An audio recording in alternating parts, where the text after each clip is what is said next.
শ্রেণীর দর্শনের সপ্তম অধ্যায়। আমাদের সিলেবাসের দুটো ভাগ আছে, একটা ভাগে আছে অবরোহ দর্শন আর একটা ভাগে আছে আরোহ দর্শন। এই অবরোহ দর্শনে আমাদের 8টা অধ্যায়, সেই 8টা অধ্যায়ের মধ্যে আমরা অলরেডি তোমাদের 6টা অধ্যায় আমি অলরেডি শিখিয়েছি। আজকে আমরা সপ্তম অধ্যায় শুরু করছি। সপ্তম অধ্যায়ে আছে কি ভেন চিত্র বা ভেন ডায়াগ্রাম। এই অধ্যায় থেকে আমাদের পরীক্ষায় কোনো শর্ট প্রশ্ন কোনো বড় প্রশ্ন থাকবে না। এই অধ্যায় থেকে আমাদের পরীক্ষায় থাকবে অনলি এমসিকিউ আর এসিকিউ প্রশ্ন। খুবই সহজ একটা বিষয়, একটু মনোযোগ দিয়ে দেখলে আশা করছি আজকের ক্লাসেই তোমরা পুরো ভেন চিত্রটা শিখে যাবে। এই ভেন চিত্রের প্রবর্তন করেছিলেন যুক্তিবিজ্ঞানী জন ভেন।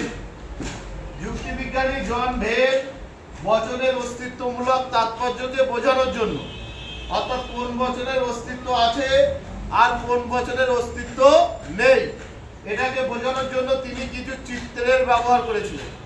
আর চিত্রের মাধ্যমে তিনি বচনের অস্তিত্বমূলক তাৎপর্যকে বুঝিয়েছিলেন বলেই তার নাম অনুসরণ করে এই চিত্রের নাম হয়েছে ভেন চিত্র। এই ভেন চিত্র অনুসারে বচনকে ভাগ করা হয় দুই ভাগে।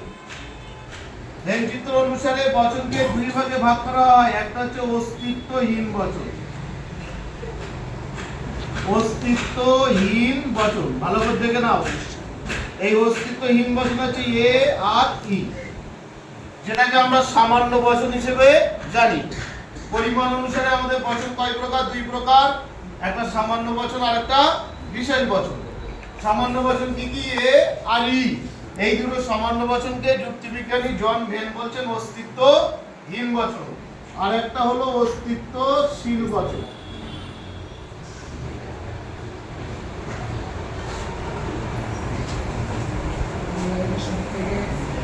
এই অস্তিত্বশীল বচন হচ্ছে আই আর ও। বুঝা গেছে কি বললাম? অস্তিত্বহীন বচন এ আর ই, অস্তিত্বশীল বচন হচ্ছে আই আর ও। এই অস্তিত্বহীন বচনের চিহ্ন হচ্ছে ইজিক্যাল টু। অস্তিত্বহীন বচন হলে ইজিক্যাল টু চিহ্ন দিতে হবে। আর অস্তিত্বশীল বচনের চিহ্ন হচ্ছে not equal to. Not equal টুটা কি? ইজিক্যাল টু দিয়ে একটা কেটে দিলে হয়ে যাবে নট ইজিক্যাল টু। অস্তিত্বহীন বচনের চিহ্ন ইজিক্যাল টু, আর অস্তিত্বশীল বচনের চিহ্ন হলো নট ইজিক্যাল টু। এই অস্তিত্বহীন বচনকে আবার বোঝাতে গেলে আমাদের বৃত্ত টানতে হয়। বৃত্তটাকে রেখাঙ্কিত করতে হয়। বৃত্তটাকে কি করতে হবে? এরকম করে রেখাঙ্কিত করতে হবে। আর অস্তিত্বশীল বচন বোঝাতে গেলে আমাদের একই রকম ভাবে একটা বক্স করতে হবে। বক্সের মধ্যে একটা বৃত্ত টানতে হবে, বৃত্তর মাঝখানে একটা ক্রস চিহ্ন দিতে হবে। ভালো করে দেখে নাও। এই দেখতে পাচ্ছ তো সবাই? অস্তিত্বহীন বচন করতে গেলে কি ইজিক্যাল টু দিয়ে আমাদেরকে একটা বক্স করতে হবে, বৃত্ত টানতে হবে, বৃত্তটাকে রেখাঙ্কিত করতে হবে। আর অস্তিত্বশীল বচন নট ইজিক্যাল টু দিয়ে বৃত্ত টানতে হবে, বৃত্তর মাঝখানে একটা ক্রস চিহ্ন বসাতে হবে। আর একটা বিষয় আমাদের জানতে হবে, সেটা হচ্ছে বচনের বুলীয় ভাষ্য। বচনের বুলীয় ভাষ্য। বুলীয় ভাষ্য কি? আধুনিক যুক্তিবিজ্ঞানী জর্জ বুল প্রতিটি নিরপেক্ষ বচনের, অর্থাৎ আমাদের যে 4টি নিরপেক্ষ বচন আছে এ ই আই ও, এই 4টে নিরপেক্ষ বচনের একটা করে ভাষ্য রচনা করেছেন। যে ভাষ্যটাকে বলা হয় কি? বুলীয় ভাষ্য। প্রত্যেকটা বচনের একটা করে বুলীয় ভাষ্য আছে। দেখো, এ বচনের বুলীয় ভাষ্য হচ্ছে S P bar equal to 0। এই বুলীয় ভাষ্যটা মাথায় রাখতে হবে। ই বচনের বুলীয় ভাষ্য হচ্ছে S P equal to 0। I বচনের বুলীয় ভাষ্য S P not equal to 0। আর ও বচনের বুলীয় ভাষ্য S P bar not equal to 0। দেখো, এই যে এ বচনের বুলীয় ভাষ্য করলাম এস পি বার, বার মানে বার। আমাদের একটা বচনের দুটো পদ থেকে একটা সাবজেক্ট আর একটা প্রেডিকেট।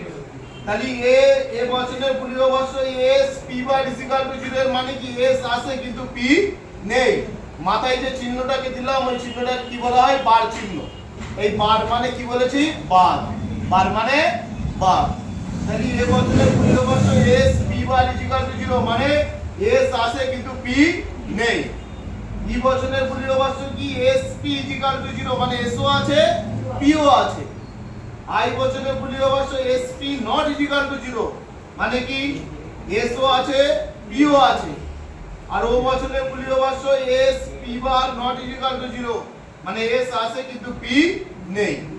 এই বুলিয় ভাষ্য যদি আমরা জানি, আর অস্তিত্বহীন বচন হলে রেখাঙ্কিত করতে হবে, অস্তিত্বশীল বচন হলে ক্রস চিহ্ন বসাতে হবে, আর অস্তিত্বহীন বচনের চিহ্ন ইজ ইকুয়াল টু অস্তিত্বশীল বচনের চিহ্ন নট ইজ ইকুয়াল টু। এই কটা বিষয় জানলেই আমরা ভেদচিত্র করতে পারবো। এবার দেখো একটা ভেদচিত্র আমি তোমাদের করিয়ে দেখাই। দেখো মনে করো আমাদের পরীক্ষায় একটা বাক্য দিল সব কবি ভাবু। এই বাক্যটা দিল, দিয়ে বলছে বাক্যটা ভেদচিত্র করো। দেখো ভেদচিত্র করো আর যে চিত্রই করো তার আগে তোমাকে এটাকে বচন করতে হবে। তাহলে বচন করতে গেলে প্রথমে আমি কি লিখবো? তার্কিক আকার লিখলাম। তার্কিক আকার লিখে বচন করব। বলো তো সব কবি ভাবুক। বাক্যটাকে বচন করলে কি হবে? সকল কবি হয় ভাবুক। কি বচন হলো? এ বচন। এই পাশে লিখলাম এ। ঠিক আছে, এই পর্যন্ত বোঝা গেল সবাই? এবার নিচে পয়েন্ট করব বুলিয় ভাষ্য। নিচে লিখবো বুলিয় ভাষ্য লিখেছি। এ বচনের বুলিয় ভাষ্য কি? এখানে দেখে নাও এ বচনের বুলিয় ভাষ্য কি? S P bar is equal to 0। তাহলে এখানে আমরা লিখবো S P bar is equal to 0। হয়েছে এই পর্যন্ত? এইবার কি করতে হবে? ভেদচিত্র করতে হবে। ভেদচিত্র করতে গেলে কি করব? দেখো প্রথমে একটা বক্স করব।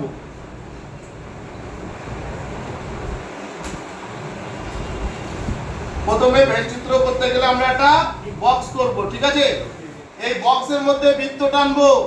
তবে তোমাদের একটু সহজ করে বলে দেই, একটা 2 টাকার কয়েন, 2 টাকার কয়েন বার করো, সেই 2 টাকার কয়েন রাখো, দেখি এরকম করে গোল করে দাও, সুন্দর বৃত্ত হবে। যেহেতু আমি বোর্ডে করাচ্ছি আমি তোমাদের হাতে এঁকেই করিয়ে দেখাচ্ছি। দেখো প্রথমে একটা বৃত্ত টানতে হবে। বৃত্তটার নাম দিতে হবে এস। ঠিক আছে, একটা বৃত্ত টানলাম, বৃত্তটার নাম দিলাম কি? এস। আর একটা বৃত্ত টানতে হবে, ওই বৃত্তটা যেন এরকম আলাদা না হয়। বৃত্তটাকে এমন ভাবে টানতে হবে যেন বৃত্তটা এস বৃত্তকে সংযুক্ত করে। তা আমি সেইভাবে এস বৃত্তকে সংযুক্ত করে আর একটা বৃত্ত টানলাম, নাম দিলাম পি। বুঝে গেল? এবার দেখো এইদিকে তাকাও। মনে করো আমি পি বৃত্ত আঁকিনি, তাহলে এই যে ঘরটা দেখতে পাচ্ছ এই ঘরটা কার? এস। এখানে পি বলে কিছু আছে? এখানে কিন্তু পি বলে কিছু নেই। তাহলে এই ঘরটাতে এস আছে কিন্তু পি নেই। এই বাদ দিয়ে দিলাম মানে কি? বাদ। বার মানে বাদ। আচ্ছা এই শেষের ঘরটাতে কি এস আছে? না। তার মানে এই ঘরটাতে এস নেই কিন্তু পি আছে। আর মাঝখানের ঘরটা? দুটোই আছে। মাঝখানের ঘরটাতে এস ও আছে, পি ও আছে, তাই না? প্রথম ঘরটাতে এস আছে, পি নেই। মাঝখানের ঘরটাতে এসপি দুটোই আছে, শেষের ঘরটাতে এস নেই, পি আছে। আমাদের বুলিয় ভাষ্য কি হলো? S P bar is equal to 0। আচ্ছা এস পি বার কোন ঘরটা দেখো তো? এস পি বার এখানে কোন ঘরটা? এই ঘরটা। এই ঘরটা এস পি বার না, মানে এই ঘরটাতে এস পি বার মানে কি? এস আছে কিন্তু পি নেই। কোন ঘরটাতে? এই প্রথম ঘরটাতে না? তাহলে এটা কি বচন? এ বচন। আচ্ছা এ বচন হলে কি করতে হয় বলেছি? রেখাঙ্কিত করতে হয়। তাহলে কোথায় রেখাঙ্কিত করব? এই প্রথম অংশটাতে রেখাঙ্কিত করব। কেন? এই এসপি বার বুলীয় বাক্স যেটা হবে সেটাতে রেখাঙ্কিত করব। তাহলে এটাকে আমি এরকম করে রেখাঙ্কিত করব।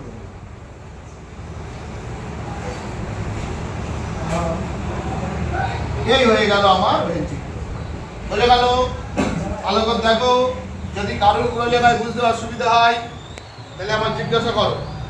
কারোর কোনো জায়গায় বুঝতে অসুবিধা হলে জিজ্ঞাসা করো।